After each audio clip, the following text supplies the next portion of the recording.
Бројот на млади луѓе што страдаат од диабетес тип 2 е речиси 10 пати повисок отколку што претходно се мислело, открива најновата анализа.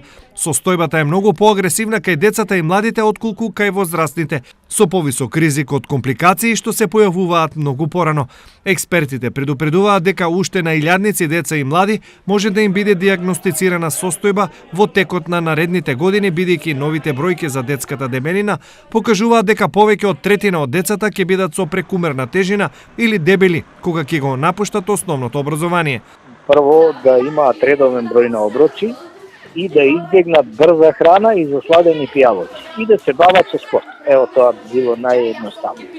Што Министерството за здравство, за образование, но и родителите треба да превземат во ваква алармантна ситуација. Треба да превземат едукација на учениците уште од основно школа, од прво оделение. Што е тоа здрава исхрана и што значи физичка активност. Ево тоа е, по мене. Ја кога сум учел, може би и вие имавме предмет домаќинство, ако се сеќавате, кај што ги учевме тие работи. Сега е тоа исфрлено. Едукација, ништо друго. Во многу западни земји исфрлени се автоматите за Кока-кола и такви калориски пијалоци од училиштата, за да учениците не се појат со тоа и добиваат калории.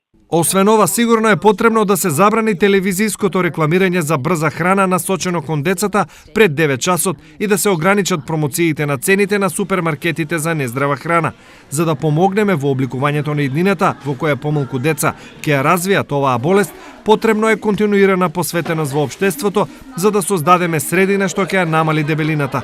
Потребно е да се поттикне здраво живење преку обезбедување јасни и лесни разбирања за хранливите информации во производите што ги купуваме и да ги заштитиме децата од реклами за храна со висока содржина на масти, сол и шеќер.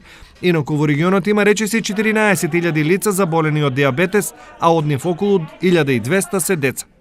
Загрижувачки е фактот што се почесто со оваа болест се соочуваат и штотуку родени деца.